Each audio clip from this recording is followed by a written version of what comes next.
আর এবারে কামারপুকুরের রামকৃষ্ণ মঠ ও মিশনের দিকে নজর রাখতেই হচ্ছে। রামকৃষ্ণের ১৯০তম জন্মতিথি। কামারপুকুরে শ্রী রামকৃষ্ণের জন্মতিথি পালন রামকৃষ্ণ মঠ এবং মিশনের নানান অনুষ্ঠানের সকাল থেকেই মঠ এবং মিশনে ভক্তদের ভিড়। শুভদীপ রয়েছে আমাদের সঙ্গে, সরাসরি চলে যাব শুভদীপের কাছে। শুভদীপ, সকাল থেকে বিভিন্ন অনুষ্ঠানই হচ্ছে, কি চলছে সেখানে, ভক্তরা এসে কি বলছেন, কি জানা যাচ্ছে?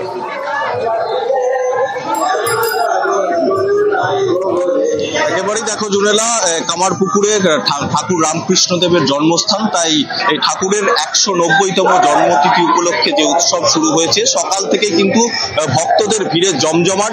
এবং এই মুহূর্তে যে প্রভাত ফেরি হয়, এখানকার প্রভাত ফেরি কিন্তু দেখার মতো।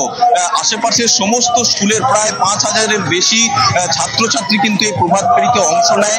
এবং এই প্রভাত ফেরিতে নানা সাজে ছাত্রছাত্রীদের দেখা যায়, কেউ বিবেকানন্দ, কেউ রামকৃষ্ণের সাজে, কেউ অন্যান্য বিভিন্ন সাজে দেখা যায়। ছৌ নৃত্য থেকে আদিবাসী নৃত্য, সমস্ত দল এখানে সামিল হয়েছে। এবং অগণিত ভক্ত যারা বিভিন্ন দূর দূরান্ত থেকে কামারপুকুর রামকৃষ্ণ মঠ ও মিশনে হাজির হয়েছেন। তোমাকে বলে রাখি, ভোর 4:30 এদিন কিন্তু মঙ্গল আরতি থেকে শুরু হয় এই অনুষ্ঠানের। আগামী 3 দিন নানা কর্মসূচি রয়েছে, ধর্ম নিয়ে আলোচনা, রামকৃষ্ণদেবের কথামৃত পাঠ থেকে শুরু করে বাউল গান, সেখানে তরজা গান, সমস্ত কিছুই কিন্তু রয়েছে। এবং সব থেকে যেটা উল্লেখযোগ্য, এই দিনটিতেই কিন্তু কামারপুকুরের যে মন্দিরের ভিতরে, অন্যান্য দিন মন্দিরের ভিতরে কিন্তু মহাপ্রসাদ বিতরণ করা হয়।